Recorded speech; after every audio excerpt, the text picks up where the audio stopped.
So I was saying it's a wonderful time of the year to be here at the Sri Aurobindo Ashram, Delhi branch.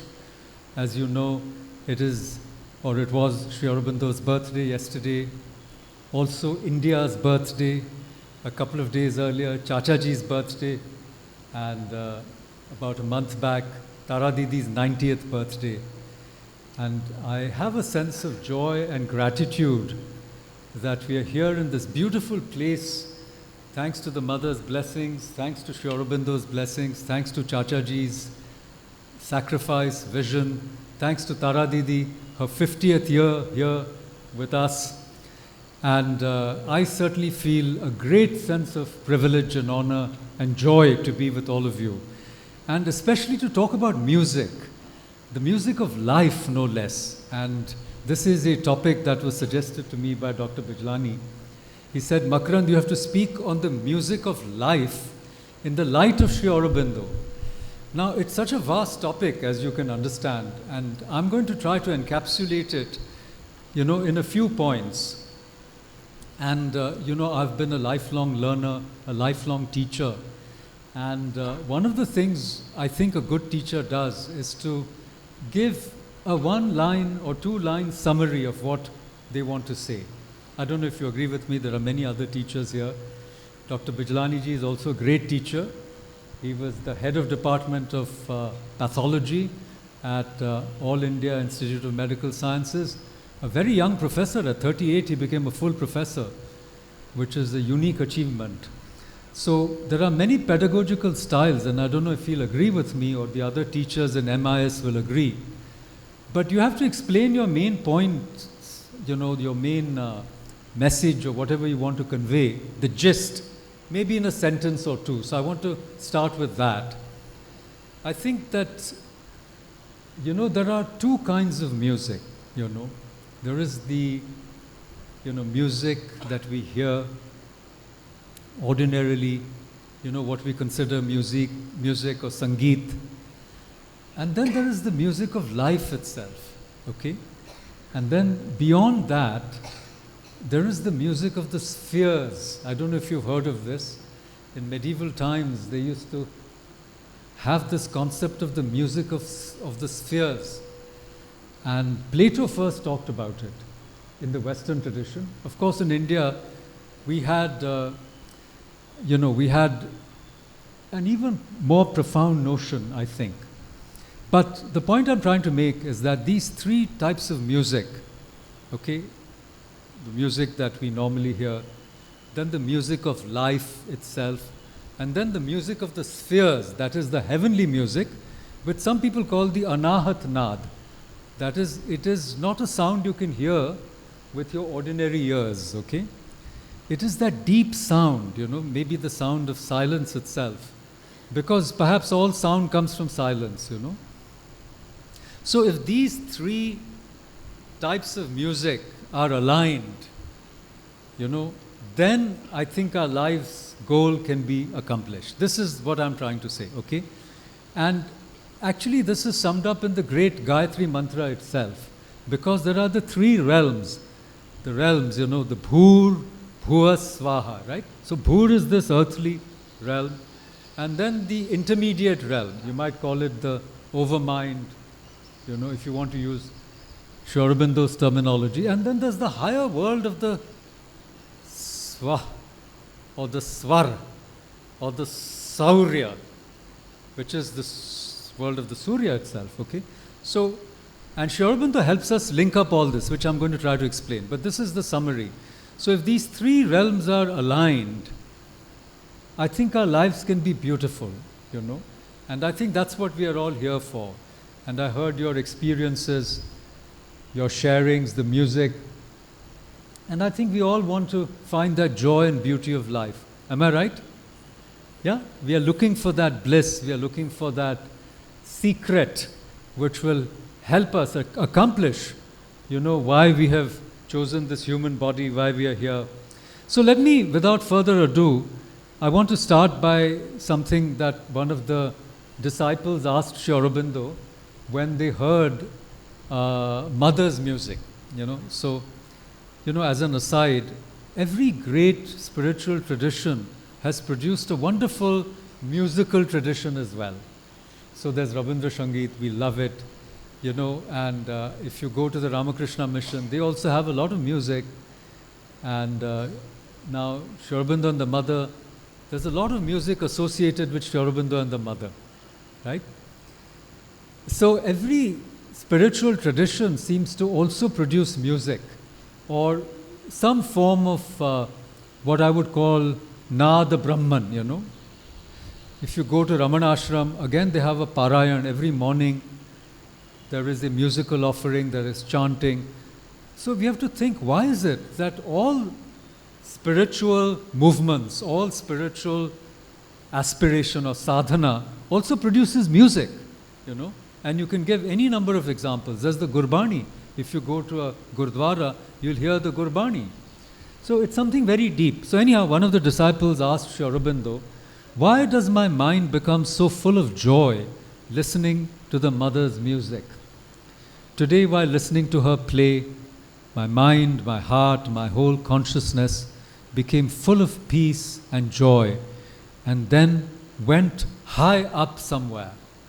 And then Sri Aurobindo replies, what else is the mother's music except the bringing down of these things? She does not play or sing merely for the music's sake, but to call down the divine consciousness and its powers. And I'm sure more than any of us here, Tara Didi has had the privilege of being with the mother and listening to her play very spontaneously on the organ, and many years trying to understand a little bit of what Sri Aurobindo was. Ambubhai, Ambalal Purani, A.B. Purani, he went to King's College, Cambridge, you know, and he sat in the chapel of King's College, Cambridge, because Sri Aurobindo was a classics tripos scholar at King's College, Cambridge. I myself went there, by the way. And it's a beautiful place. And the chapel is a very, very special place with a lot of very strong vibrations. And it has lovely stained glass windows. And when there was a revolution in England, we often forget that there was a revolution in England, there was, and Cromwell and the Puritans, of course, they beheaded King Charles I, if you remember, but they also went about desecrating, destroying these old churches because they felt that that was taking away from a direct contact with the divine. So they destroyed windows of beautiful churches, as, by the way, the Notre Dame was also destroyed by occupying armies and rebuilt. So this has happened in Europe. It's not just in India, you know, that the Ram Janmabhoomi was destroyed and now it's rebuilt. This has happened everywhere in the world. But when Ambubhai Purani went there, and he was in the chapel of King's College where Sri Aurobindo studied, he heard the organ play, and he writes about how it gave him a sense of a certain kind of ecstasy which he felt that Sri Aurobindo would have experienced. But anyhow, I want to play just a little bit because all of you here are musicians. I thought, मैं भी थोड़ा सा इसमें योगदान दूंगा, मैं भी कुछ बजाऊंगा बाजे के बजाय बगैर, क्योंकि यही सब कुछ है आजकल, यही बाजा है, यही बैंड है और यही बारात भी है तो किसी और की आवश्यकता नहीं है। और ये एक किस्म से घोर संकट भी है मानव जाति के लिए कि सब एआई ही करता जाएगा तो हम लोग क्या करेंगे, है ना। तो इसके बारे में हम कुछ सोच समझ सकते हैं बाद में, लेकिन मैं ये थोड़ा सा बजाना चाहता हूँ जो माता जी का म्यूज़िक है ऑर्गन का। ये 14 फरवरी 1954 में उन्होंने ये रिसीव किया था। तो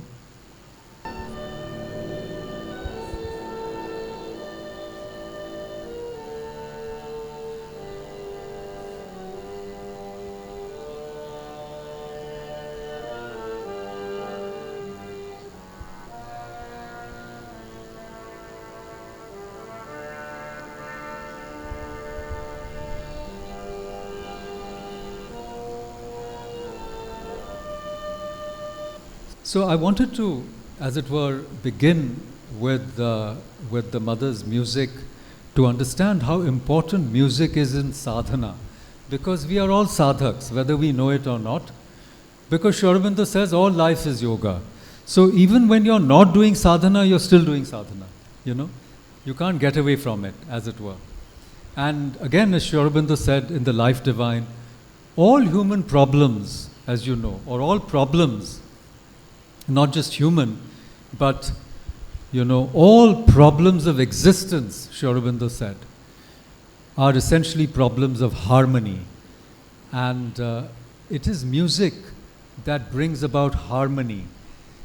So sometimes we don't agree with each other, but if you play some music, the mind automatically gets aligned.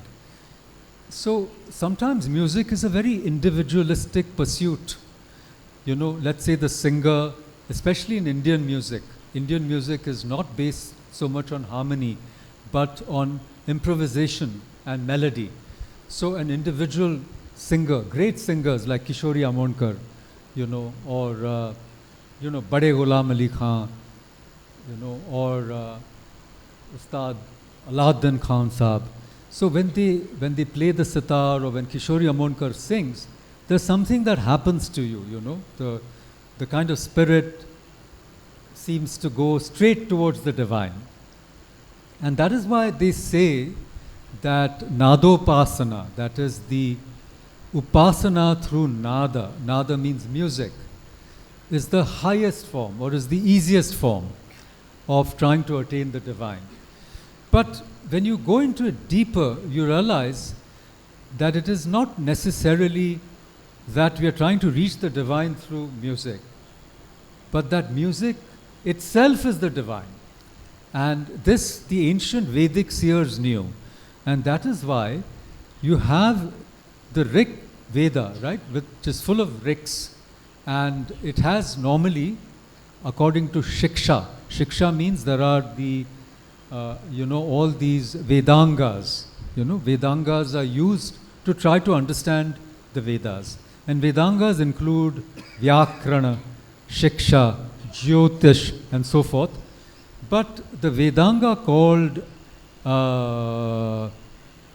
Shiksha, Shiksha is actually about recitation, right? So there are only 3 tones in the Vedas. When you recite the Vedas, normally there are 3 tones. And what are the 3 tones normally? Udatta, Anudatta, and there is a bass tone, isn't it? So, am I right or wrong? Yes. So there are 3 tones, but in the Sama Veda, unlike the normal Shiksha recitation, all 7 notes, sa, re, ga, ma, pa, da, ni, sa, all 7 notes are used in the Sama Veda. So what was going on? The ancient rishis found a way to preserve the Vedas through 2 systems of recitation. Okay? The Shiksha Paddhati and the Saman Paddhati of the Sama Veda. And that is the melodious. Sama Veda is the melody. Why did they do that? Because it was a way of cross-checking the 2. So if you made an error in one system, you could be found out in another system. So here I have an example, okay? I'm going to play it to you very soon how the same mantra is recited in both these different styles. And remember, the 2 styles are available, the 2 meaning the Shiksha Paddhati and the Sama Veda Paddhati. But within them there are many different ways of reciting the Vedas. So the point I'm trying to make is our music goes back to the Vedas. That's what I'm trying to say, okay? And the West also has its own sacred music. Agna ayahi pitaye grunano havyadataye. Agna ayahi pitaye grunano havyadataye. Nihota satsya barahishe. So this is the Shiksha Paddhati, okay?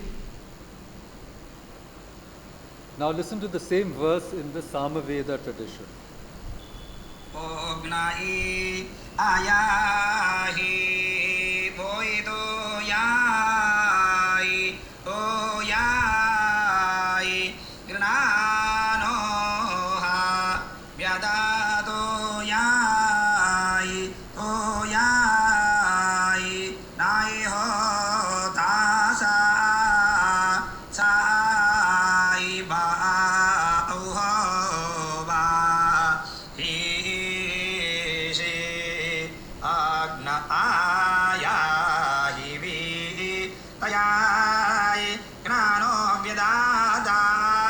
the second style of Sama Veda.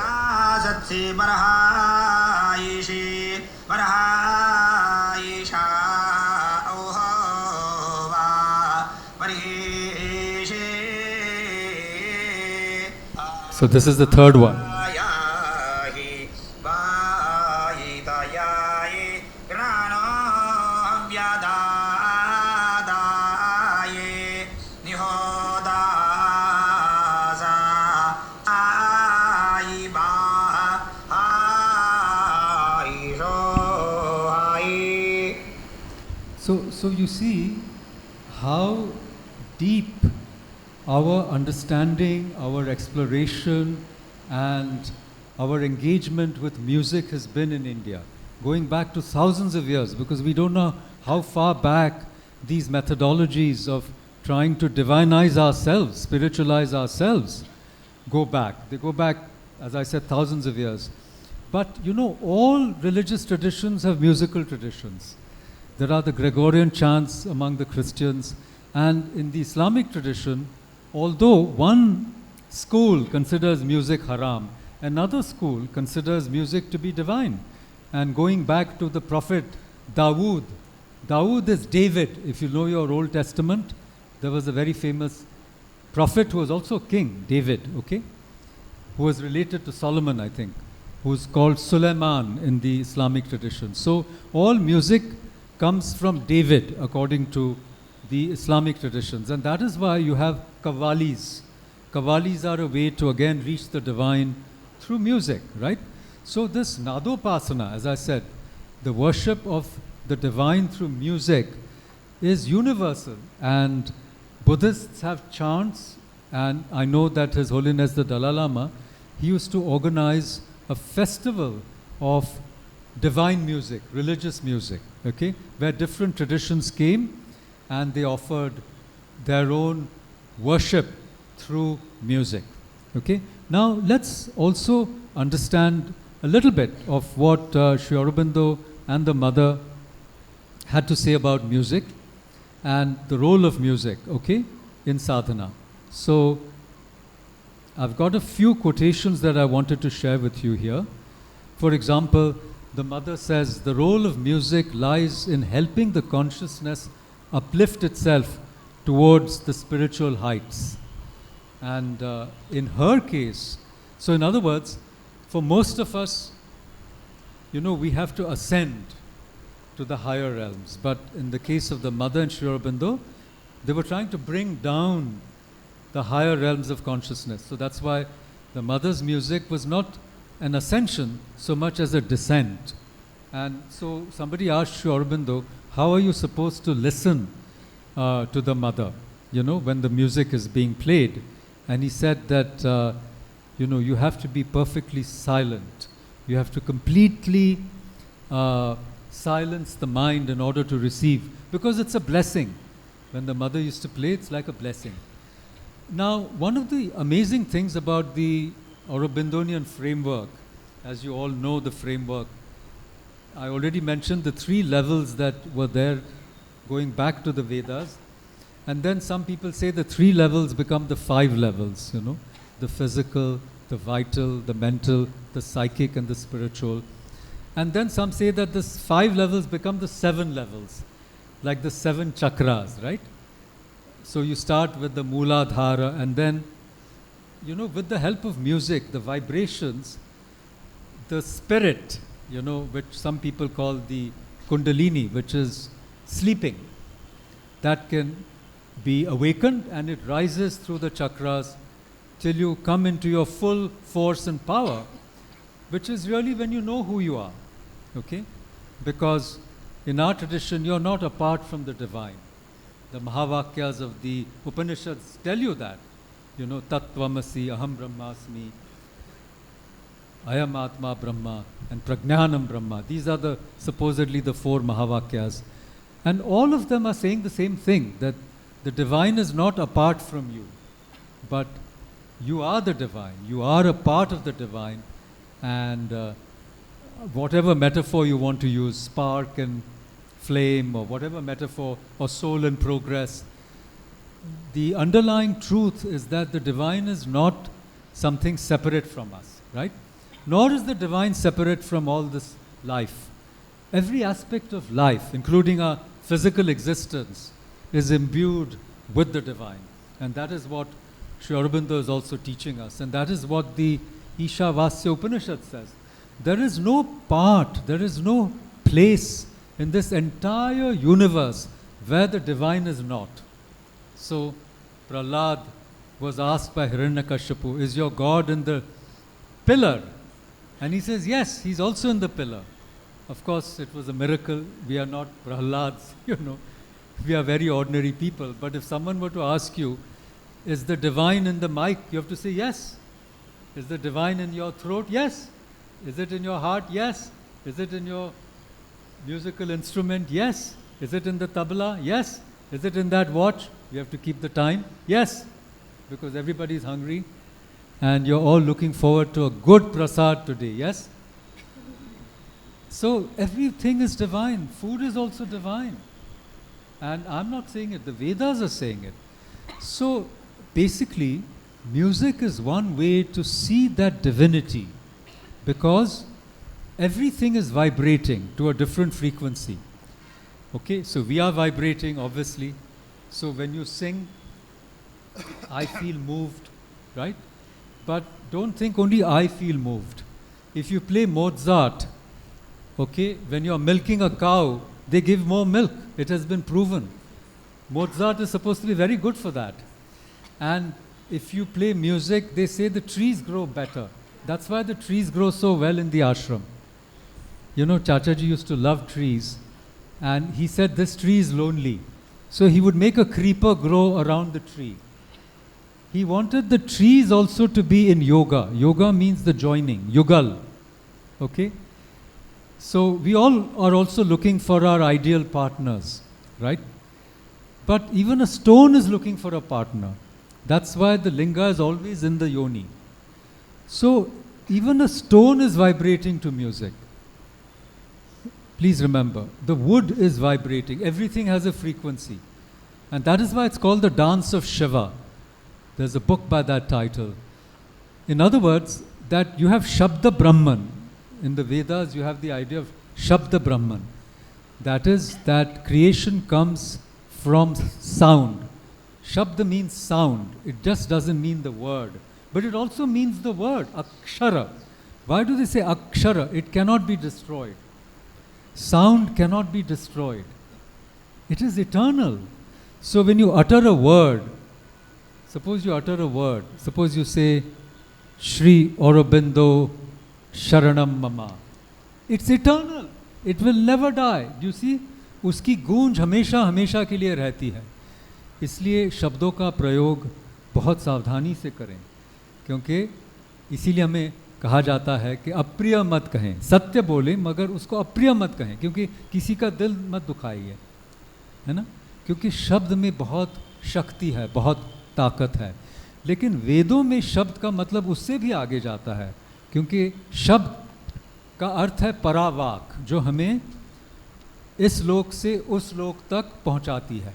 और इसका प्रतीक है गायत्री मंत्र, क्योंकि हमारे यहाँ कहा जाता है कि मृत्योर्मा अमृतम गमया. इसका क्या मतलब है कि ये मृत्यु लोक है, यहाँ हम शरीर छोड़ते हैं.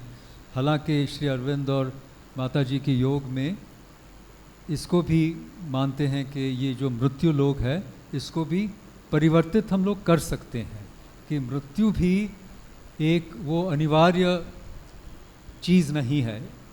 लेकिन अभी हम उससे कई कोस दूर है. अभी तो हर घर में, जैसे बुद्ध ने कहा था, हर घर में कहीं ना कहीं मृत्यु होती है ना. लेकिन वेदों में कहा है मृत्योर माँ अमृतम गमया. इसका क्या मतलब है?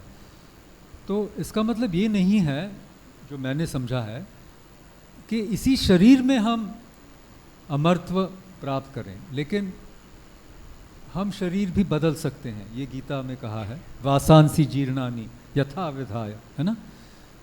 तो जब गायत्री मंत्र का जप होता है, इसका मतलब क्या है कि ये मंत्र है वो मंत्र जो हमें इस लोक से उस लोक तक पहुंचा सकता है ना.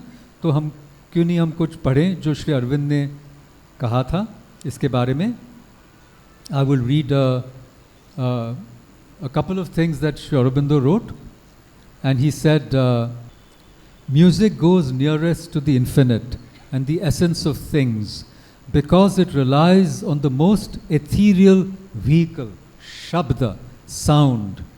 It can appeal directly to the intuition and feeling with the least intervention of the thinking mind, giving it a unique power among the arts. The direct appeal to the infinite, Sri Aurobindo said. Music goes nearest to the infinite and the essence of things. So the mother said, music is an essentially spiritual art. Music is fundamentally a spiritual art, historically associated with religious feeling and the inner life. When detached from this spiritual purpose, it can become a self-sufficient, superficial or mushroom art, valued only for its technical interest. The true value of any art form, including music, depends on the spiritual purpose and consciousness behind it. तो मैंने ये क्यों पढ़ा? क्योंकि आजकल हम जेन जी की बहुत सारी बातें करते हैं और जेन जी को कहीं डिस्को में अच्छा लगता है, नाइट क्लब में जाना अच्छा लगता है, तो वहाँ भी एक किस्म का म्यूज़िक ही है. और ये नादोपासना की हमने बात की, शब्द ब्रह्मन वहाँ भी है. लेकिन what the mother is saying is there is a kind of music that can only stir the physical, right? So if you say boom, boom, boom, boom, and it can make you dull and stupid also. It can be like a drug. So if you look at clubbing, you know, एक clubbing लोग कहते हैं, एक music होता है. There are some DJs. One of these famous DJs came to India also, and लोग पागल हो गए, सब वहाँ डालना चाहते थे. So ऐसे अनेक DJs हैं जो म्यूज़िक बनाते हैं, and sometimes there is some bhangra rap also which is going on. That also is used with drugs, by the way. So it can be very dangerous because music is also a form of a drug. It leads to ecstasy. You know, ecstasy is also the name of a drug. I don't know if you know that, but not that I've tried it. मैं सिर्फ एक बात बता रहा हूँ. But I'm saying this because in the Vedas there is a reference to Soma. So some people say it comes from some plant, but actually Som is the bliss that you find when the spirit rises to meet the infinite. That's what I was trying to say. And physically you experience it. If you go to a gym, if you run, after a certain point the body feels a sense of bliss. So the body itself can produce bliss. And music is also a source of taking you to that bliss. But as I said, the mother says, the really good music is that which is spiritual. That's the point I'm trying to make. That which elevates the soul. Because there is also music that can degrade the soul. So as I was saying, rap music, there are some kinds of music. And if you listen to it, its lyrics, its words are so filthy. You know, I can't even bear to look at it. The F word is used again and again and again. It's associated with African Americans, though we shouldn't associate it with that. But if you listen to that music, it's a terrible form of degradation. So the Vedas teach us, we are human beings and we should become like the Devas, not become like cockroaches, okay? Though I respect cockroaches also, okay? Cockroaches may also divine, I agree. But the Veda teaches us to elevate ourselves, not to degrade ourselves. So there is some music which degrades you. So we should try to avoid that music, okay? And then the mother says there is some music that is only at the vital level, you know? Like as soon as you go to any party, actually I don't like going to parties, but I have been to a few parties. So people want to celebrate. Nowadays they go on cruises, okay? And as soon as you enter the club area or the dance area, एक beat बजती है. अब शादियों में बहुत dance करते हैं, I'm told. संगीत होता है, फलाना होता है, उसमें competition भी होती है. But all that music is not spiritual most of the time. It's very vital. It's stirring up the vitals. An unfortunate, a deeply spiritual form of music, Garba. You see in Gujarat, I was born in Gujarat, so I can tell you a little bit about it. Garba comes from the word Garbha, which means the womb. And this was music only for the ladies. The men were not supposed to be there. And that's because that in those days, the ladies had a very difficult life, you know. They were restricted, their life was restricted. So during the Navaratris, they used to get together and they used to pray to the Divine Mother to protect them, maybe to protect their children, maybe to protect them if they were carrying a baby. And it was a very secret thing. The men were not supposed to be there. And in our tradition, the women are the powerhouses. That's why we say Vande Mataram. And it's the 150th anniversary of Vande Mataram as well. And you know, Sri Aurobindo edited a newspaper called Vande Mataram. And the great Bankim Chandra Chattopadhyay, whom Sri Aurobindo called Rishi Bankim, he gave us this mantra, Vande Mataram. So a new goddess was born in the Indian pantheon, the goddess called Bhavani Bharati or Bharat Mata. So it's a very beautiful and auspicious occasion for all of us. But the point is this Garba has got degraded, and they do some Dandiya Ras, and some people infiltrate, and they do some love jihad also. So my point is the music should not only be used for vital titillation. And beyond that, it's mental. Some music is very mental, very abstract. And she says that most Western music is very mental. Some of it is spiritual. For example, if you listen to Bach, he was a very great composer, Johann Sebastian Bach. And his music is very spiritual, okay? And they say that if you want to do well in exams, you should listen to Mozart. And if you want to feel very deeply, you should listen to Beethoven. And if you want to sleep, you should listen to Chopin. He has these beautiful nocturnes, Chopin's, on the piano. I can play it if we have time, but I don't want to take too much time. But let me read you something else from Sri Aurobindo, okay? Which is really important, which really brings us to the heart of the issue, okay? Which I wanted to talk about and which I mentioned right at the beginning, which is the really important part of my talk today, you know, which is how to reach that realm, okay, which some people call Svarga, okay. What is this Svarga? You know, this ga, this is a suffix. So suffix को हिंदी में क्या कहते हैं? प्रत्यय. इसका हिंदी में क्या कहते हैं? सॉरी, प्रत्यय ना? तो मैंने सही बोला, प्रत्यय बोला मैंने. तो धातु और प्रत्यय से शब्द बनता है. तो स्वर ग यानी जाना, गमन. आप समझ रहे हैं? खगा, ओम खगाय नमः. आप सूर्य नमस्कार करेंगे, खगाय नमः. खग क्या है? ख यानी आकाश, ग यानी जाने वाला. आकाश से जाने वाला कौन है? पक्षी है, लेकिन सूर्य है. इसीलिए सूर्य नमस्कार में खगाय नमः कहते हैं. ख प्लस ग इक्वल्स खग. समझ रहे हैं? उसी तरह स्व या स्वर प्लस ग स्वर्ग. आप समझ रहे हैं? तो स्वर से हम स्वर्ग जा सकते हैं. You got my point? And I am not saying it. Sri Aurobindo is saying it.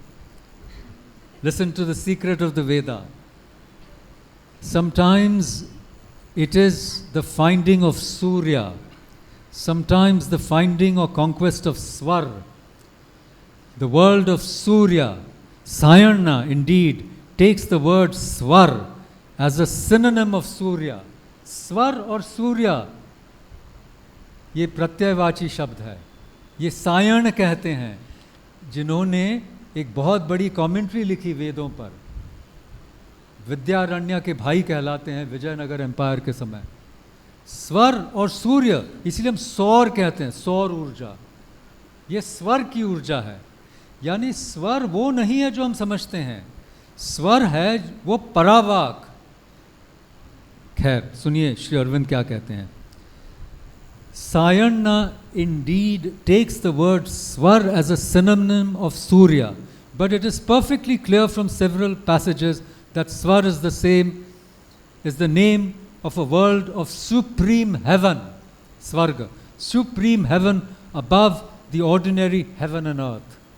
When we say Om Bhur Bhuva Swaha Tat Savitur Varenyam भर्गो देवस्य धीमहि, तो हमारी मेधा को इस तरह प्रज्वलित कीजिए कि हम इस लोक से उस लोक तक पहुंच सके, है ना.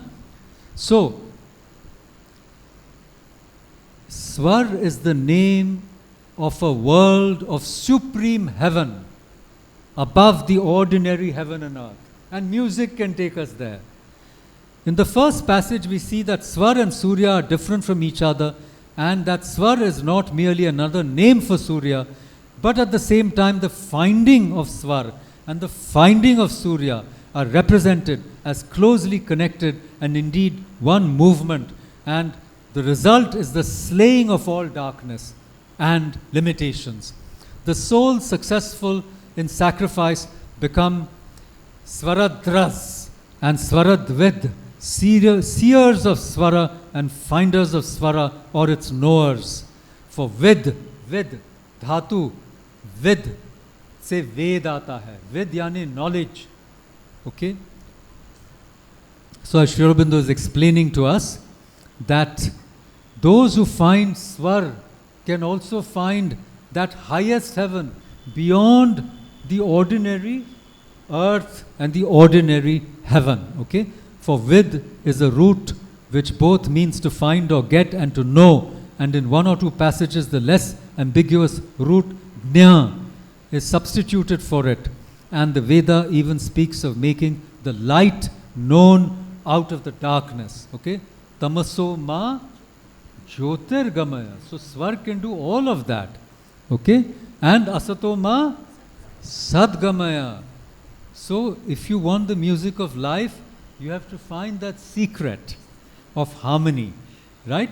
Which can take you from Asat to Sat, from darkness to light, and from death to immortality. And that is the power of music, of Swar. And I wanted to also say that's Ra, you know, ये भी एक प्रत्यय है. Okay, Swa is the root, उसको आप र जोड़ें.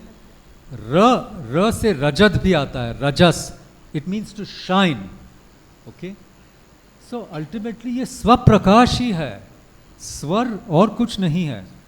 स्वर यानी स्व का प्रकाश जो हमें सूर्य लोक, उस लोक, स्वर की दुनिया, स्वहा तक पहुंचा सकता है. और I will end with one example for you from a very beautiful Telugu, a very beautiful Telugu kriti of the great genius, musical genius, Thyagaraja.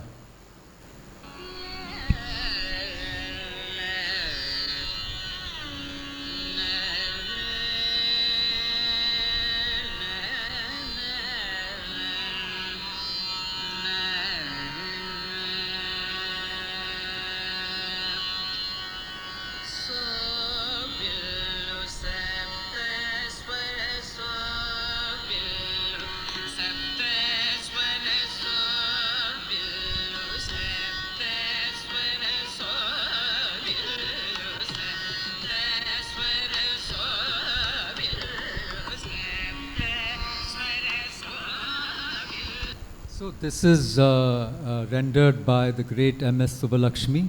You must have recognized her voice. And it's in Raga Jagan Mohini. Now, why did I play this? Because how many centuries have passed between the Vedas and Thyagaraja? Thyagaraja was composing in the 18th century, when India was getting colonized by the British, when the Marathas had lost to Ahmad Shah Abdali 1760, 1757, Clive defeated Siraj-ud-Dawla, and India is slowly entering modernity. Okay, Aurangzeb dies 1707. So that period, a period of darkness, you might say, before the Indian Renaissance, before Sri Ramakrishna, okay, before Ram Mohan Rai, before Vivekananda, before all these great people came and reawakened us, before Bankim, before Sri Aurobindo, right? And here is Thyagaraja on the banks of the Kaveri in the deep south, composing this amazing kriti. And what is he saying? He's saying in Telugu, Bhajim pave manasa, oh mind, worship. Worship what? He's saying worship the Sapta Swara ki aradhana karo. Kyun? He says, isi mein sare ved hai. सप्त स्वर में सारे वेदों का रहस्य है। ऋक, साम, अथर्व और यजुर्वेद का सारा रहस्य सप्त स्वरों में है। ये कहते हैं त्यागराजा, इस कृति में कहते हैं, मैं नहीं कह रहा हूँ। इनके चरण अनुपल्लवी में ये सब लिखा है। If you had time, I would have played it for you. But I want to mention one more wonderful thing. He says, Nabhi Hrid Kantha Rasana Nasadula Yandu. So, these are the chakras. Nabhi, Hrid, Anahit chakra, Kantha, है ना, Rasana, that is the जीभ, because जिह्वा से हम गाते हैं, and the आज्ञा चक्र. He says ये सारे चक्र स्वरों में ही बंधे हैं, है कि नहीं? तो ये स्वर की शक्ति आप इससे आजमा सकते हैं। तो मैं अभी मेरी वाणी को ही क्या कहते हैं, विराम, विरंभ, जो कुछ कहना है देना चाहता हूँ। तो आप सबका बहुत बहुत धन्यवाद। हम बहुत सौभाग्यशाली हैं, हम यहाँ आज इकट्ठा हुए हैं इस पावन पर्व पे, आज़ादी के पावन पर्व पे। और स्वतंत्रता का यही अर्थ है, स्वतंत्र, यानी अपने ही तंत्र से, है ना, स्वर, अपनी ही रोशनी से हम उज्ज्वलित हों।